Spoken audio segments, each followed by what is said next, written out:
The bonds of blood are meaningless. And the only bond of any importance is the bond of Iman. And as we're lowered down in our grave, our brothers and our sisters are the brothers and sisters of Iman. Those are the people that you will be raised up with as a family. It's not the people that you might have been directly related to by blood, and yet there was no Iman to bind you. Because the blood bonds are earthly. Just as we came from the earth, we go back to the earth. But the bonds of Iman are eternal. And that's a really important thing to remember. So the Arab and the Ajam have to recognize you're dealing with different sociological backgrounds. The Prophet ﷺ gave people their due. He did not treat the Bedouin like he treated the Hadari Arabs, because he recognized they had a different sociological makeup. They grew up in a different environment. The Bedouin Arabs, they used to yank him, yank his coat. He would smile at them. If a Hadari Arab did that, it would be completely unacceptable. But he recognized there was a harshness in the desert Arabs, and yet he was still gentle with them. We have to recognize some of our brothers have harshness in them. Some of us. And it comes to all of us. And if I become harsh, then I need my brothers, one, to give me some reflection, but in a way of nasiha, in a way encouraging me to change, not in a way of... And one of the things you often find in masjid is the raising of voices, the fighting, and this is one of the signs of the end of time. Rafa' al-aswat bil-masajid, raising the voices in the masjid, the commentary, bil-ikhtilaf, by differences. And then you have Arab, which is a big problem. And we need to get out of the stereotypical attacks on all Palestinians are like that, Egyptians are all like that, Yemenis are, like this stereotypical. There's always truth in stereotypes. But if it becomes the way in which you look at people, you do not allow for the possibility of seeing the Salihin from that people. And Sidi Ahmed Zarruq said, every group of people has bad qualities. And if you meet a man from that people who is free of those bad qualities, know that you're with a Salih. And the point is that you want to seek out the Salihin. And if it's an Egyptian Salih, he will be free from those qualities in the Egyptian society that are they're not good qualities.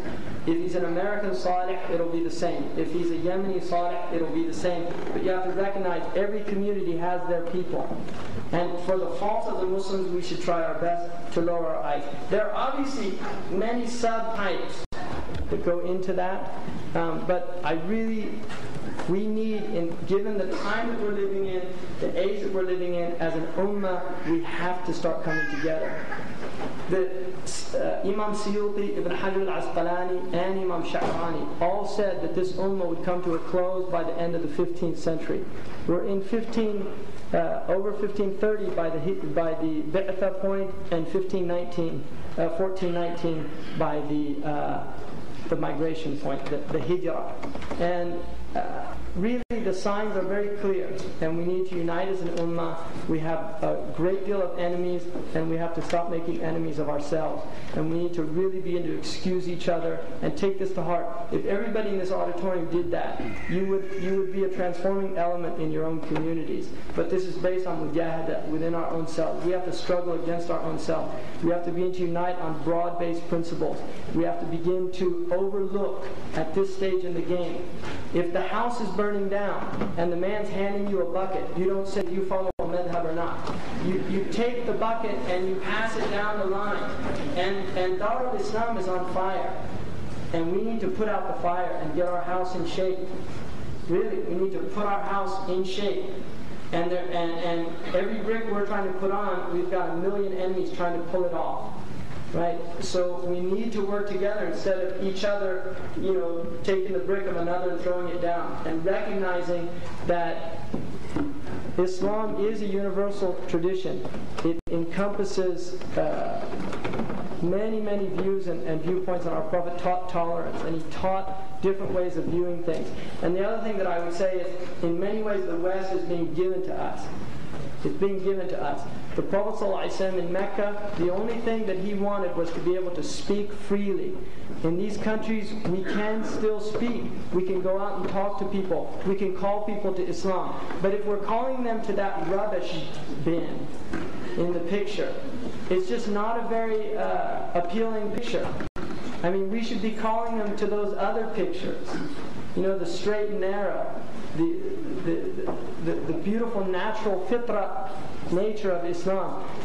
And if we do that, people will respond. So my plea to myself and to all of us is really as individuals to make a commitment. The Prophet ﷺ said, if the Dajjal comes now, I will protect you. But if I'm gone and he comes, each one of you must protect himself. And we have to protect ourselves against the divide and conquer mentality of the dominant cultures that are opposing us and attacking us.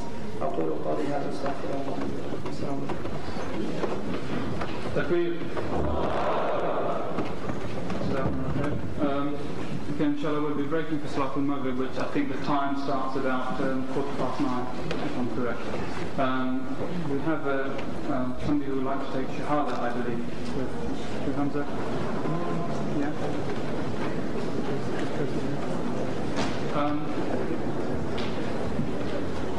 So whoever it is who would like to take the Shahada, please. Oh, they don't have to time. No? They want to see after. Afterwards, okay.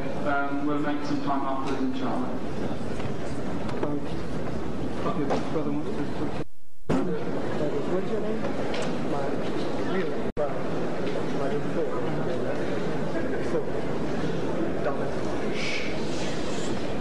Alhamdulillah.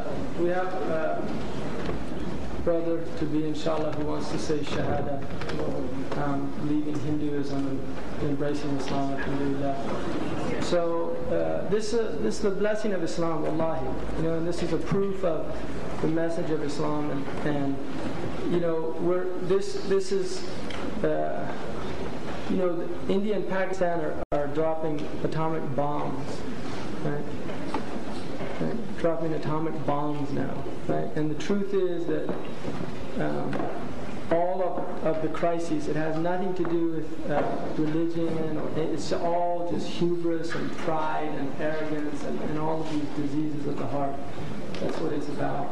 And you know, if we had taken the message when we ruled India to the people that were living there, India would be a Muslim country. And there are many sociological reasons why Muslims did not do that we should be ashamed of. But this is a good thing, inshallah. So the brother's going to say the Shahada. And so just we'll give the Shahada. Just repeat after me. أشهد أن لا إله إلا الله وأشهد أن محمدا رسول الله أشهد أن لا إله إلا الله وأشهد أن محمدا رسول الله أشهد أن لا إله إلا الله وأشهد أن محمدا رسول الله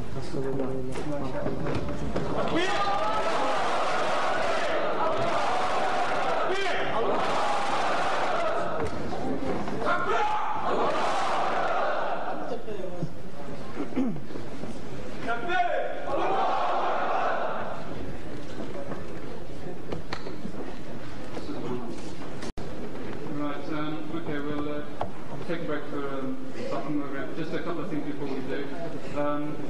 The brothers' room for prayer is room 10, which is just through these doors. Okay, and for the sisters it's room 11, which is just on my right hand side next to room 10.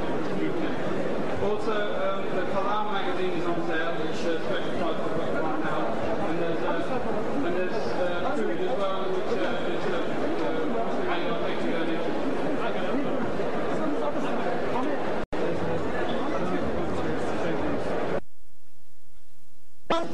There's also a hadith that I fear more